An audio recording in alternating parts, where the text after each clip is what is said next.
அஸ்ஸலாமு அலைக்கும் வரஹ்மத்துல்லாஹி தஆலா வபரகாத்துஹு. அப்படிய மைதானம் மக்காவிலிருந்து 18 கிலோமீட்டர் தூரத்தில் இந்த அரஃபா மைதானம் இருக்குது. அரஃபா மைதானம் சுற்றாலும் 18 கிலோமீட்டர் தாங்க. இந்த 18 கிலோமீட்டருக்குள்ளே ஹாஜிகள் கண்டிப்பாக ஏதோ ஒரு இடத்துல ஹாஜிகள் துல்ஹஜ்ஜி பிறை 9ஆம் நாள் சூரிய உதயத்திலிருந்து சூரியன் மறைகின்ற வரை கண்டிப்பாக தங்கியிருக்கணும். ஹாஜியுடைய துவாவை அல்லாஹ் கபூல் செய்கிற இடமோ, அவங்க பாவங்களை மன்னிக்கக்கூடிய இடமோ, அவங்களுடைய ஹஜ்ஜை அல்லாஹ் கபூல் செய்கிற இடம் இதுதான். நபி ஸல்லல்லாஹு அலைஹி சொன்னாங்க, அல் ஹஜ் அரஃபா, அரஃபா மைதானம் தான் ஹஜ்ஜி அல்லாஹ் ஏற்றுக்கொள்ளக்கூடிய இடம்னு ரசூலுல்லாஹி ஸல்லல்லாஹு அலைஹி சொன்னாங்க. இதெல்லாம் ஹாஜிகள் தங்கக்கூடிய இடம் தாங்க. இதெல்லாம் மேலே இப்படி இருக்குது. இது ஹாஜிகளுக்கு ஹஜ்ஜுடைய நேரத்தில் மேலே டென்ட்டு போட்டு மூடி ஏர் கூலர்கள், ஏர் கண்டிஷன் எல்லாம் வசதிகள்லாம் செஞ்சு கொடுப்பாங்க. இந்த மண்ணு தரையாக இருக்குது. இதெல்லாம் வந்து கீழே கார்பெட்டு போட்டு அவங்க பெட்டெல்லாம் போட்டு கொடுப்பாங்க. வாங்க, இதில் கிட்டத்தட்ட ஹாஜிகள் ஒரு கூடாரத்தில் சுமார் ஒரு 50 ஹாஜிகளாம் தங்கலாம். இதில் தான் அல்லாஹ் சுப்ஹானஹு வ தஆலா பாருங்க எவ்வளோ பெரிய இதில் ஏற்பாடுகள் செஞ்சுருக்காங்க. அல்லாஹ் சுப்ஹானஹு வ தஆலா ஹஜ்ஜி அல்லாஹ் நமக்கு அனைவர்களுக்கும் மௌத்துக்கு முன்னால் வருடங்களிலே அல்லாஹ் தஆலா நமக்கு ஹஜ்ஜி செய்ய பாக்கியத்தை நம்ம தந்தருவானாங்க. இறைவனாக ஒப்புக்கொள்ளப்பட்ட ஹஜ்ஜி செய்ய பாக்கியத்தை அல்லாஹ் எனக்கு உங்களுக்கு எல்லாம் தந்தருவானாங்க.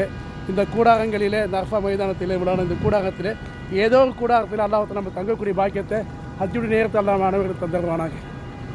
அல்ஹம்துலில்லாஹ். ஹஜ்ஜு இந்த கூடாரத்துக்குள்ளே தான் இப்போ நிற்கிறோம். இப்போ கூடாரத்துக்கு ரெடியாக வச்சுருக்காங்க. அந்த ஹஜ்ஜுடைய நேரத்தில் தான் நிற்சுவாங்க. இந்த மேலே டென்ட்லாம் போட்டு மேலே மூடி ஏற்குல வசதிகள் செஞ்சு இந்த கீழெல்லாம் கார்பெட்லாம் போட்டு பெட்டெல்லாம் போட்டு கட்டெல்லாம் போட்டு அழகாக செஞ்சு கொடுப்பாங்க.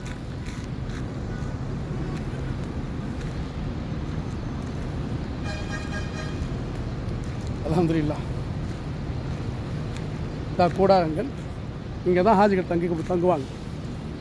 அந்த கூடாரத்துக்குள்ளே தான் இப்போ இருந்து நம்ம பேசிகிட்டு இருக்கோம். வெறுமனே இன்றைக்கி மேலே பொருத்தப்படாத நிலையில் இருக்குது. இன்ஷா அல்லாஹ் அந்த ரமலான் மாதம் இப்போ நெருங்கிட்டு இருக்குது இல்லையா? ரமலான் மாதம் முடிஞ்ச உடனே சவ்வால் மாதத்துலேருந்து இந்த வேலையை ஆரம்பிச்சிடுவாங்க. சவால் துல்கதை 2 மாதம் இங்கே ஹாஜிகள் கூட ஏற்பாடு தான் நடக்கும். இதில் எல்லாம் வந்து ஃபுல்லாக மேலே அந்த எதை போட்டு மூடணுமோ அதை மூடி ஏற்கூலர்கள்லாம் வச்சு எல்லாம் ரெடி பண்ணி கொடுத்துருவாங்க. இதுதான் ஹாஜிகளாக தங்கியிருப்பாங்க. இதே போல் வந்து அரஃபா மைதானம் 18 கிலோமீட்டரு. அதில் ஒரு இடம் தான் இது இடம்.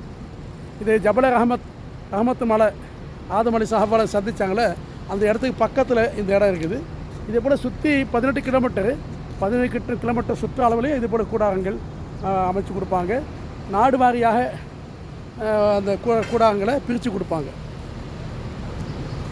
அல்ஹம்துலில்லாஹ். எல்லா புகழும் அல்லாஹ்வுக்கு சொந்தம்.